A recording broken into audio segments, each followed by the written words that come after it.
Assalamualaikum warahmatullahi wabarakatuh. Salam sejahtera untuk kita semua. Om Swastiastu, Namo Buddhaya, salam kebajikan. Kita ketemu lagi di pertemuan kedua, yaitu terkait dengan komunikasi dalam konseling. Dalam pertemuan kedua ini, Anda sebagai mahasiswa nanti akan mempelajari urgensi dari sebuah komunikasi dalam konseling serta unsur-unsur komunikasi yang perlu dipahami oleh setiap konselor, terutama dalam kegiatan konseling.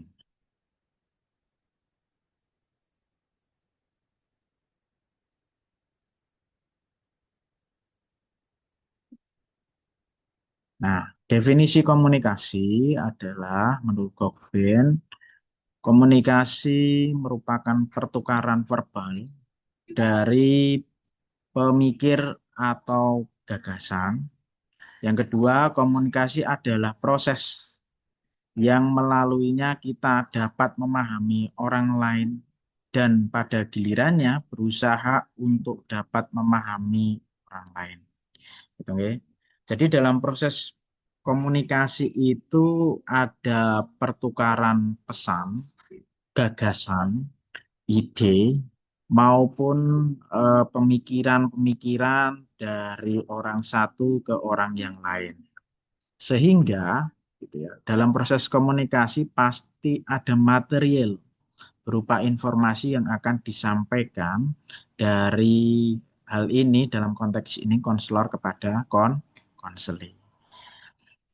Nah, kemudian ketika kita melihat komunikasi dalam konteks eh, umum, komunikasi merupakan suatu proses penyampaian informasi gagasan tadi saya sampaikan, emosi, keahlian, dan lain-lain sebagainya melalui penggunaan simbol-simbol. Nah, ada 5 komponen dalam komunikasi. Nah, komponen yang pertama adalah komunikator. Siapa sih komunikator itu? Nah, komunikator merupakan orang yang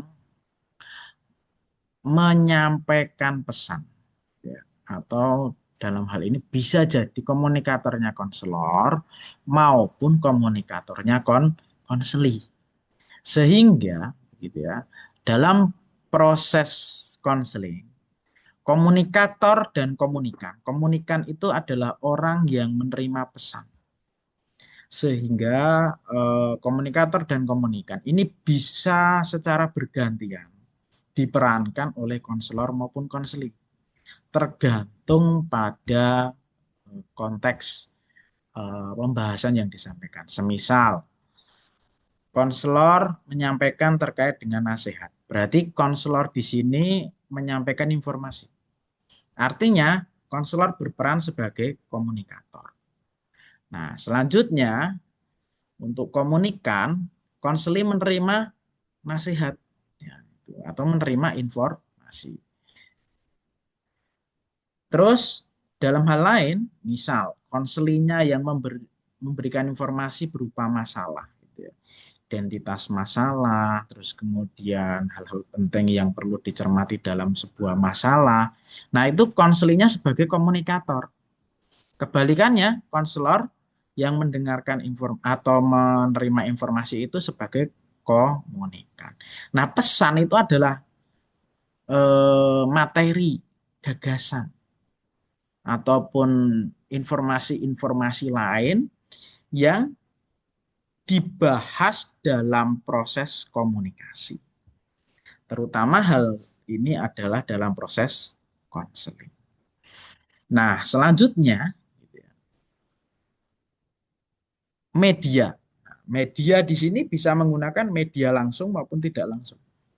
Media langsung ya bercakap-cakap menggunakan media verbal gitu ya, atau dengan cara verbal gitu ya. Terus kemudian medianya ya proses itu sendiri. Bisa jadi tidak langsung, misal menggunakan online gitu ya. Atau mencoba untuk berkomunikasi menggunakan WhatsApp karena tidak bisa bertemu secara tatap muka. Itu media software, ya bisa menggunakan media sosial media.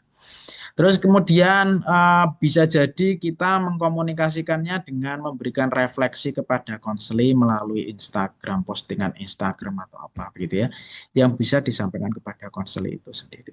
Terakhir umpan balik. Nah, umpan balik ini artinya terjadi proses secara berulang antara komunikator dengan komunikan dalam sebuah perilaku bertukar pesan gitu ya, itu disebut sebagai umpan balik. Sehingga ketika komunikator menyampaikan pesan, komunikan berupaya untuk memberikan feedback, memberikan umpan balik, respon terhadap pesan yang disampaikan oleh komunikator. Bentuk-bentuk komunikasi. Nah, bentuk-bentuk komunikasi ada dua, komunikasi verbal dan non-verbal. Nah, nanti kita akan belajar juga attending, di situ ada attending secara verbal maupun non-verbal. Secara tidak langsung, attending itu juga sebagai proses komunikasi. Nah, komunikasi verbal yaitu penyampaian pesan atau informasi yang menggunakan kata-kata baik lisan maupun tertulis. Jadi menggunakan kata-kata atau simbol-simbol yang telah disepakati baik secara lisan maupun tertulis. Kemudian nonverbal bagaimana? Nonverbal juga melalui pesan-pesan yang dikirim, misal melalui simbol gerakan gitu, atau melalui simbol apa itu namanya, Morse, Simapur gitu ya kalau dalam pramuka dan lain sebagainya. Nah, itu bisa disebut sebagai nonverbal atau hanya sekedar kalau dalam istilah konseling ada attending ya. Itu hanya mencoba untuk mengelus-elus bagian pundak gitu ya sebagai upaya kita untuk menunjukkan komunikasi empati nonverbal kepada konseli gitu, itu sudah disebut sebagai bentuk komunikasi. Nah, sehingga begitu ya.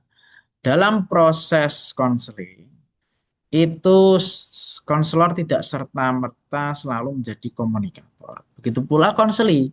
Konseli juga tidak serta-merta menjadi komunikan dalam proses konseling gitu ya.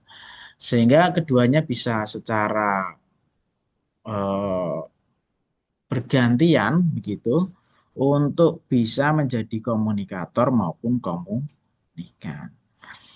Nah, maka dari itu kepada para mahasiswa sekalian, tentu kita perlu tahu kenapa orang perlu berkomunikasi. Karena dalam hal ini konselor perlu untuk menyampaikan satu hal yang disebut sebagai pesan, gitu ya. Dan itu perlu dikomunikasikan. Kalau tidak terjadi komunikasi gimana Pak? Nah, itu akan terjadi yang namanya miskonsepsi atau mungkin mispersepsi gitu ya. Yang dikira eh, paham ternyata tidak paham dan begitu sebaliknya.